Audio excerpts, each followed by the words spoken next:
They say memories fade with age, but the painful ones, those stay sharp. My name is Eleanor Rose Walker. I am 86 years old, and this is the part of my life I never told anyone, until now. When you reach my age, people expect your stories to be soft, warm, and wrapped in the gentle glow of nostalgia. They imagine red-checked kitchen tables, pies cooling on windowsills, and children laughing in the yard. But life doesn't always come wrapped in ribbons. Sometimes it comes wrapped in silence, heavy, punishing silence. I grew up in rural Arkansas, back in a time when the world felt much bigger and far less forgiving. My earliest memory isn't of toys or sunshine. It's the sound of my mother's shoes, those black worn leather shoes, walking back and forth on our old wooden floors. She paced when she was worried. And in our house, worry lived like a permanent tenant. My father died when I was 5, a mining accident. They told my mother he never even saw it coming. Some people say that's a blessing, but I always felt cheated. I would have preferred he saw it coming and had time to run, time to live, time to say goodbye. After he died, my mother changed. Not in a dramatic way, like the stories you hear on TV. No, her change was quiet. She became a shadow, still there but never fully with us. Grief took her voice the way winter steals the colour from the land. One slow day at a time. People talk a lot about strong women nowadays, and I admire those women. But strength looks different when life doesn't give you options. My mother didn't lift weights or run marathons. Her strength was simply getting up every morning, tying those black shoes tight, and walking through another day she didn't want. Our home was small. 4 wooden steps led up to a porch that creaked like it was complaining about its age. Inside, everything smelled faintly of dust and flour, a scent that still, after all these years, gets caught in my throat. We had one old radio that didn't always work, though my mother kept it like a relic, a reminder of the better days when my father would dance her around the room while the music hummed low. I didn't see my mother smile after he died, not once. Maybe she forgot how. Maybe she was afraid that if she let herself feel anything, everything would come crashing out at once. Heartbreak can do that. It can turn people into tightly sealed jars. Sometimes when people in America talk about the good old days, I quietly shake my head. They're talking about a version of history they lived, not the one I lived. My childhood wasn't golden or simple. It was a long hallway of responsibilities I didn't ask for. By the time I was 8, I could cook better than most grown women. My tiny hands kneaded bread before they ever held a doll. When my mother shut down, I stepped up. Not because I was strong, but because someone had to keep us alive. Someone had to fill the silence. And yet, in those years, I learned something important. Pain doesn't always show itself as tears. Sometimes pain looks like a child trying to be an adult. Sometimes pain sounds like the steady rhythm of a mother's shoes walking across a floor she no longer loves. Even now, at 86, I can still hear those footsteps. But the footsteps weren't the only sound that shaped me. There was another. A sound that changed the entire direction of my life. They say every life has a turning point. Mine arrived on a night so quiet, even the wind felt like it was listening. I was 10 years old the night the wind called my name, or at least that's how it felt to me. It was one of those late summer nights in Arkansas when the heat sticks to your skin like a second layer, and the world outside your window seems too still, too watchful. My mother had been in one of her silent spells again. She rarely spoke for days at a time, communicating only through the clatter of dishes or the rustle of laundry. I had learned to read the tilt of her shoulders better than I could read any school book. And that evening, her shoulders were sagging as though the entire sky had settled on them. We had just finished supper, cornbread, beans, and whatever dignity we had left. She cleaned the dishes while I swept the porch, pretending I didn't notice how her hands trembled every time she put something down. I didn't know what grief looked like then, not truly. I only knew I didn't want to catch it. Children sense sorrow like animals sense storms. That night she went to bed early, closing the door without saying good night. That wasn't unusual. What was unusual was the feeling that spread through our little house after her door clicked shut. A kind of hollow quiet, like the world had exhaled and forgotten how to breathe back in. I sat at the small wooden table, the radio beside me humming with static. I turned the dial, hoping for a voice, a tune, something human, but all I got was the crackling emptiness of faraway signals. So I turned it off and listened instead to the night. The wind outside began to rise, soft at first, then stronger. It caused the windows to rattle slightly, as if someone were tapping from the other side, asking to be let in. And then it came. A long, low whistle that curled through the cracks in the house, shaping itself into something that sounded familiar. Ellie. It wasn't real, of course, I know that now, but at 10 years old, alone in that dimly lit kitchen, the sound made my heart jump right into my throat. I remember whispering into the darkness, "Daddy?" A foolish thing, maybe, but when you grow up starved of affection and buried in silence, you start hearing love in anything that resembles a voice, even the wind. I stood up and walked to the screen door. The yard was lit only by the moon, which hung like a pale coin in the sky. The trees swayed, their leaves shimmering as if they carried secrets. I stepped out onto the porch. The boards creaked beneath my bare feet, just like they always did, complaining softly about the weight of another story. The wind brushed past me, warm and restless, looping around my shoulders like it had something urgent to say.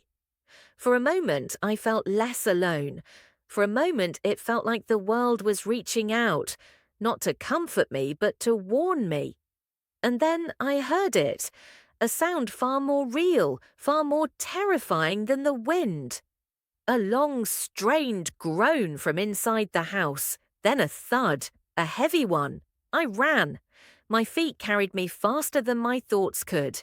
I burst into my mother's room and found her collapsed beside the bed, her breath shallow, her skin pale as moonlight. Her eyes were open but unfocused, like she was staring straight through me into some other life. I shook her shoulders gently. "Mama, Mama, can you hear me?"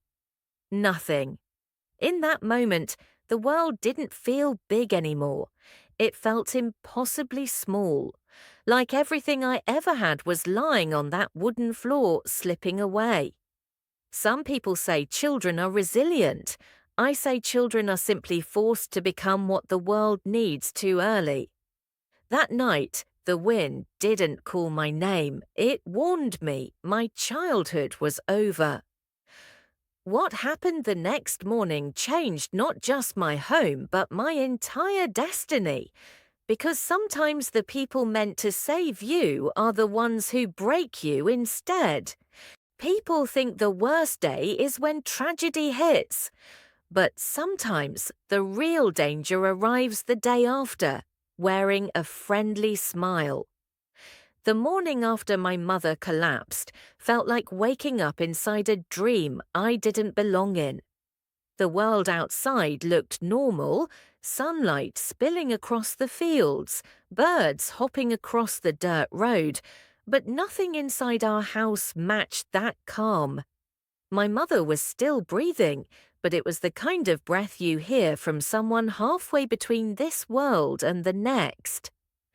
I was 10 years old. I had no phone to call for help, no neighbours within shouting distance, and no idea if my mother was slipping into sleep or slipping away. I tried shaking her shoulder again. Her eyelids fluttered like she wanted to wake up but couldn't find her way back. I remember whispering, "Please don't leave me like Daddy did." She didn't answer.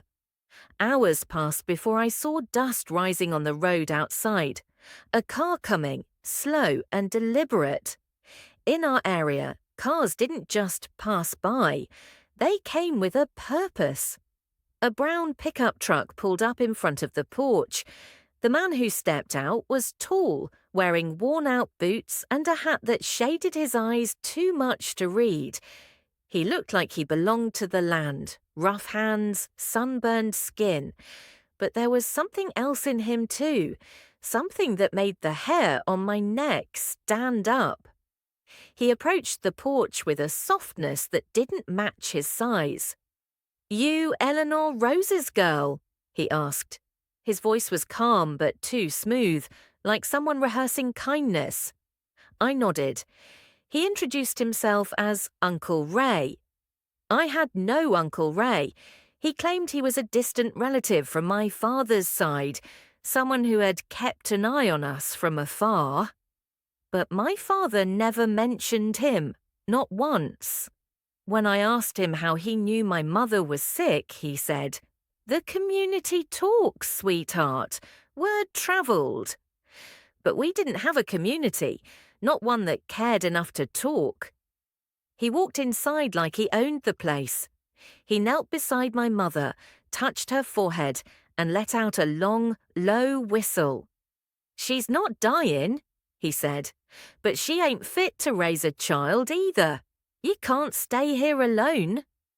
The way he said it made it clear he had already decided what came next. He stood and looked at me, really looked at me, for the first time. His eyes were cold in a way that didn't match his smile. A smile stretched too tight, like a rubber band about to snap. "I'll take you in," he said. "Family looks after family, family." The words sounded like a promise. It felt like a threat. I asked if we should take my mother to a doctor. He waved the idea away. "She just needs rest." But she needed more than rest. I knew it. He knew it. He just didn't care. Within an hour, he had packed a small bag for me, a dress, my shoes, a ribbon, and the old photograph of my parents dancing. I clutched that photo so tight the edges bent. Before we left, I stood at my mother's bedside. Her breathing was still slow, still shallow. I whispered, "I'll come back, I promise." Uncle Ray placed his heavy hand on my shoulder. "Time to go, Ellie." I didn't argue. 10-year-olds rarely win arguments against grown men with large hands and bigger intentions. As we drove away, I watched the house shrink in the side mirror. The porch, the window, the room where my mother lay alone, all fading into the distance like they were being erased from the world. Something in my chest twisted. Not grief, not fear, but a strange instinct that whispered wrong, wrong, wrong. The farther we drove, the more I understood something every child learns too late. Just because someone calls themselves family doesn't make them safe. And in that truck, beside that man, with the too smooth voice and too tight smile, my real nightmare began. Because the first night in his house taught me a truth I would carry for the rest of my life. Monsters don't hide under beds. They sit at the dinner table. Some houses feel wrong the moment you step inside, not because of ghosts, but because of the people who live there. Uncle Ray's house sat deep in the woods, farther from civilization than any home I had ever seen. The trees around it leaned inward, like they were trying to swallow the place whole. The paint had peeled off long ago, leaving the wood underneath exposed like old scars. Even at 10, I could feel the difference between a home and a hiding place. He pushed open the front door and led me into a small kitchen that smelled like stale cigarettes and something burned long ago. The air felt thick, like it didn't want to be breathed. "You'll sleep in the back room," he said. "But first, supper. Can't start a new life on an empty belly." A new life? He said it like he was doing me a kindness. I sat at the dinner table, a wobbly wooden thing with knife marks etched deep into the surface. Ray fried something in a pan. The smell told me it wasn't fresh, maybe not even meant to be eaten. But hunger beats fear, and I hadn't eaten since the day before. He plated the food in front of me, then sat across the table, his elbows on the wood, his eyes on me like he was studying something fragile and dangerous at the same time. "Eat," he said. I did, and as I swallowed each bite, he smiled. "You're a quiet one, aren't you? Quiet girls stay out of trouble, that's good." It wasn't a compliment. It was a rule. I nodded, not sure what answer he wanted. "You're gonna help out around here," he continued. "Dishes, chores, whatever needs doing. You do good, you'll be treated good. You don't—" He didn't finish the sentence. He didn't have to. Some words speak loudest when they're left unsaid. I felt a chill run down my arms, even though the kitchen was warm from the stove. Ray stabbed his fork into his food, chewing loudly, watching me between bites. "You got your mama's eyes," he finally said. "Soft, sad, makes people want to take care of you." He didn't say help you. He said take care of you. And the way he said it made something inside me curl up tight. After dinner, he showed me the room I was supposed to sleep in. The walls were bare, except for a single small window with a ripped screen. The bed was old, the mattress lumpy, the blanket thin. But worse than the room was the feeling, like I had walked into a cage without noticing. "Get some sleep," he said, standing in the doorway longer than necessary. "Tomorrow we start your chores." I nodded again. I didn't trust my voice. He closed the door, but didn't latch it. The small crack left behind made me feel exposed, like he was still watching, even if I couldn't see him. That night, I lay on the lumpy mattress staring at the ceiling, listening to the sounds of the house, the creaking floorboards, the hum of bugs outside, and Ray walking back and forth down the hallway, slow steps, heavy, deliberate. Every time his footsteps stopped in front of my door, my heart stopped too. I held my breath, waited, prayed. Eventually, his footsteps faded, and the house settled into an uneasy silence. I didn't sleep. I didn't cry. I learned early that tears attract the wrong kind of attention. Instead, I planned. Not escape. I was too young and too far from anywhere for that. I planned how to survive, how to avoid his anger, how to make myself small enough to not be noticed. But even then, even in the fear and the darkness, something inside me whispered, "Hold on, this is not the end of your story." And that voice, quiet, stubborn, defiant, would be the reason I lived long enough to see better days. But those days were far away. My life with Ray had only just begun. Because the next morning, before the sun even touched the trees, I learned exactly what kind of man Uncle Ray really was and what he expected from me.